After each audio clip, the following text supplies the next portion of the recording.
banyak teman-teman yang belum mengerti apa itu semprot, apa itu semhas, dan apa itu pendadaran, apa sih bedanya dari Mmm, tahapan-tahapan tersebut seperti itu. Mungkin, monggo Bu bisa dijawab. oke, ya. Baik, tahapannya ya sampai dengan kalian dinyatakan, apa namanya, lulus gitu ya. Jadi untuk yang tugas akhir. Nah, sekarang ini dengan adanya MBKM ya, Merdeka Belajar itu sebetulnya istilahnya sekarang sudah bukan skripsi. Skripsi itu salah satu jenis dari tugas akhir, ya teman-teman. Jadi silahkan, mudah-mudahan ini secepatnya ditetapkan oleh rektor, bahwa teman-teman tidak hanya bisa menyusun skripsi saja, tapi juga bisa dalam bentuk yang lain, gitu. Misalnya nanti ada publikasi di jurnal, bereputasi, kemudian kalau teman-teman ada yang masuk PIMNAS misalnya di juara berapa gitu ya. Nah, itu nanti bisa kalian tanpa menulis skripsi itu sudah bisa lulus gitu. Nah, kemudian jadi untuk bisa lulus sekarang ini sebetulnya banyak sekali jalannya ya. Caranya tuh banyak. Jadi nggak usah khawatir kalau aduh aku kok nggak bisa nulis skripsi ya gini, coba deh gini kan dengan yang lain gitu prestasi-prestasi yang lain itu juga bisa menjadi syarat kelulusan. Nah, untuk tahapan tadi yang dari awal ya, yang dari awal sudah mengupload outline, kemudian nanti yang akan membaca adalah komisi tugas akhir. Ya, jadi ada tim komisi tugas akhir prodi S1, ada 3 orang. Kalau yang itu masa kerjanya tuh sekitar 2 tahunan kalau nggak salah tugasnya ya 2 tahunan nanti bergantian.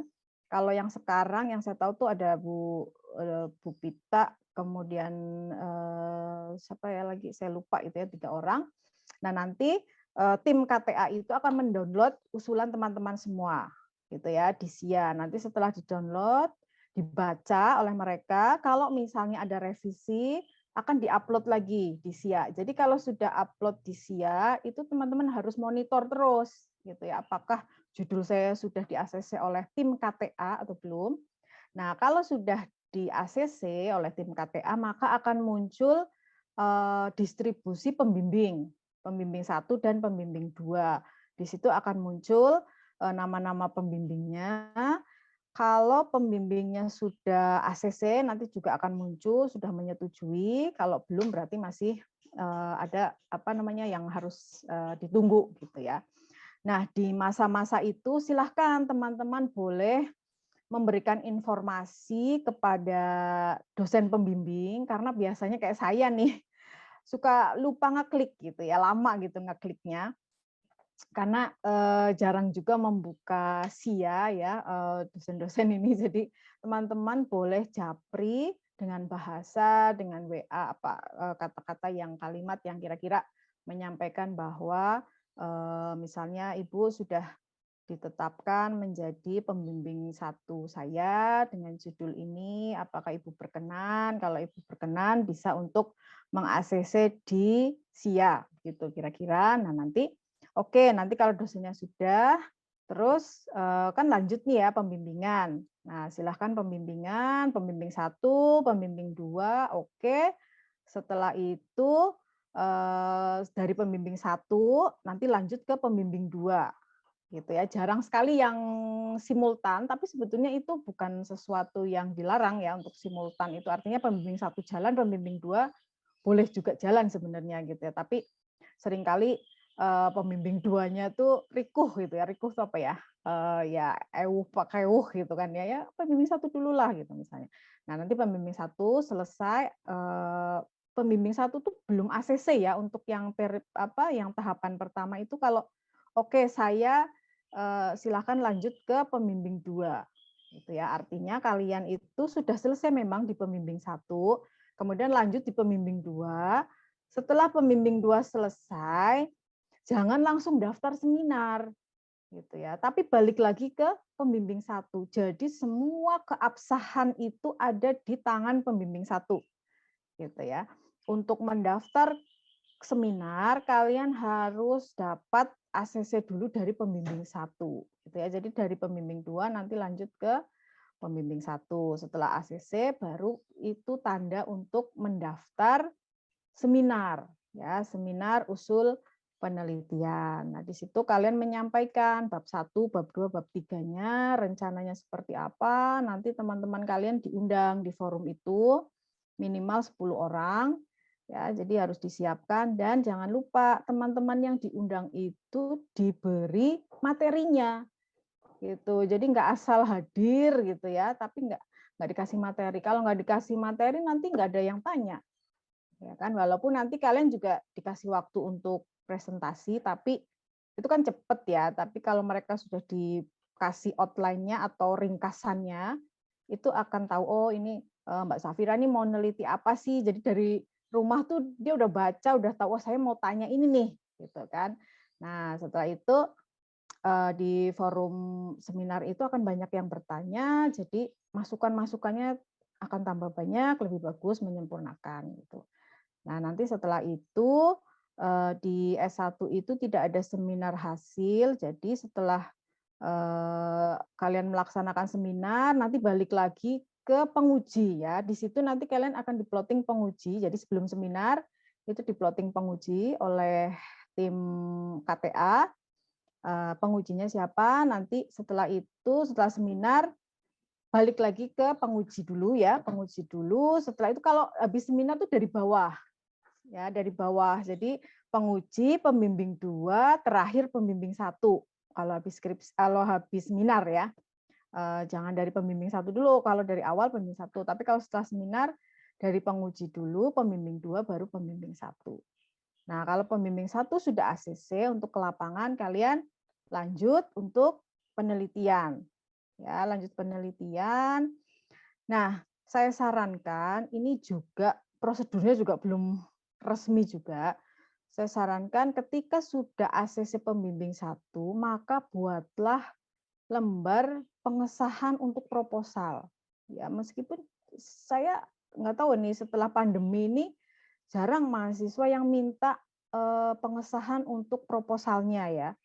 Nah, kenapa itu penting? Itu penting untuk pertama, ketika kita ke lokasi, kulo nuwun gitu kan, ya kan kita butuh menyampaikan gitu kan. Biasanya Pak Lurah atau siapapun atau Bupati atau siapa yang kalian datangi itu biasanya minta gitu, proposalnya mana Mbak misalnya gitu ya. Atau pas perizinan, kalian ngurus izin, pasti diminta. Nah, kalau diminta itu mestinya kan ada tanda tangan pembimbing ya. Tanda pembimbing, kemudian dekan gitu ya, sebenarnya surat pengantar. Nah, itu kalau bisa kalian minta, kalian bikin gitu. Meskipun ini prosedurnya juga setelah pandemi ini agak kurang tertib ya. Mahasiswa ini jarang nih yang minta pengesahan proposal. Jadi tahu-tahu kadang-kadang, Bu ini draft saya sudah selesai lapangan gitu kan. Loh, kayaknya saya belum pernah ACC tahu proposal yang full-nya, versi full gitu kan.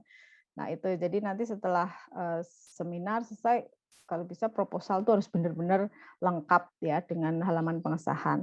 Setelah itu baru penelitian, nyari data, selesai. Setelah itu kalian ke pembimbing 1 dulu. Jadi setelah ke lapangan itu dari atas lagi gitu ya. Jadi kalau habis seminar dari bawah, tapi kalau dari lapangan kalian dari atas dulu nih ke pembimbing 1, lapor sudah selesai penelitian, berkenan saya menyampaikan draft hasil penelitian gitu. Nah, ketika menyampaikan draft hasil penelitian, yang disampaikan jangan hanya bab 4-nya saja, tapi semua. Kalau bisa lengkap, kalian harus tunjukkan bahwa saya sudah siap gitu ya, siap untuk pendadaran gitu kan, meskipun tahapannya masih ada gitu kan. Tapi draftnya itu siap dari sampul sampai tinjauan pustaka sampai lampiran semuanya siap. Itu dikirimkan. Kadang ada mahasiswa yang hanya ngirim bab 4-nya. Lah kan pembimbingnya lupa. Ini kamu nelitinya apa dulu kan, instrumennya apa, tujuan penelitiannya apa, masalahnya apa, teorinya apa, kan lupa. Tahu-tahu dikasihnya cuma bab 4 dan kesimpulan gitu misalnya gitu ya. Kan jadi bingung ya pembimbingnya. Maka kirim saja secara utuh kesimpulan apapun, walaupun nanti dicoret-coret atau disuruh perbaiki nggak masalah. Yang penting kamu sudah punya bahan secara utuh gitu ya. Nanti dikirim ke pembimbing. Nah, setelah itu ke pembimbing 2. Setelah pembimbing 2 selesai, balik lagi ke pembimbing 1 untuk minta ACC ujian pendadaran. Gitu ya. Sekali lagi semua legalitas penyelesaian skripsi kalian tuh ada di pembimbing 1. Untuk daftar seminar dari pembimbing 1, daftar pendadaran juga harus dari pembimbing 1. Gitu ya. Itu setelah itu daftar pendadaran, ujian, terus ada koreksi, maka akan dilanjut ke penguji dulu lagi, seperti habis seminar. Ya, jadi setelah pendadaran diminta perbaikan, maka balik lagi ke penguji lagi, ke pembimbing 2, terakhir ke pembimbing 1. Gitu. Nah, sekarang ada syarat lagi bahwa kalian harus menyusun namanya artikel ilmiah. Ya, artikel ilmiah ini silahkan nanti disiapkan sambil jalan ya. Sambil jalan itu artinya ketika kamu menyusun draft itu juga sudah punya gambaran. Artikelnya itu kan nggak utuh ya. Artinya kamu boleh kok mengambil hanya satu sub aspek yang kira-kira menarik ya dari hasil penelitianmu yang di lapangan tuh, oh ya ini temuan saya nih. Boleh itu hanya satu, judulnya nggak harus sama dengan judul skripsi ya. Untuk artikelnya kalian ngambil yang bagian tertentu, terus dikembangkan di situ. Didalami melalui artikel ilmiah, nanti boleh disubmit ke jurnal. Nah, biasanya dosen pembimbing akan membantu kalian untuk mensubmit jurnal-jurnal mana sih yang pas gitu ya dengan tema penelitian. Biasanya akan dibantu untuk itu, termasuk biayanya. Kalau ada misalnya, Pak atau Bu, ini saya mau masuk jurnal ini bagus, artikel saya sudah diterima tapi disuruh bayar misalnya gitu ya. Boleh nanti minta bantuan pembimbing, pasti dibayarin gitu. Jangan sampai nanti kalian membayar sendiri ya kalau memang jurnal yang dituju itu jurnal berbayar. Nggak masalah. Kalau saya sih seneng-seneng aja gitu kan, karena nama saya ada di situ. Nah, dosen itu diuntungkan ketika kamu itu bisa menghasilkan publikasi. Kan namamu nama pertama, kemudian nama kedua dosen pembimbing 1, nama ketiga dosen pembimbing 2. Wah, seneng banget itu, mau disuruh bayar berapa juga tak bayarin gitu kan kalau masuk di jurnal gitu. Mungkin itu Mbak Safira. Oke, tadi udah dijawab terkait ini benar-benar detail banget nih teman-teman jawaban dari Bu Deno. Tahapan-tahapan lebih lanjutnya seperti itu, kayak detailnya tuh udah dijawab dengan menyeluruh oleh Bu Deno. Oke, kita langsung ke pertanyaan berikutnya aja ya, Bu. Ya. Oke, ini pertanyaan ketiga, bagaimana tips agar kita bisa menentukan topik atau judul skripsi yang akan menarik?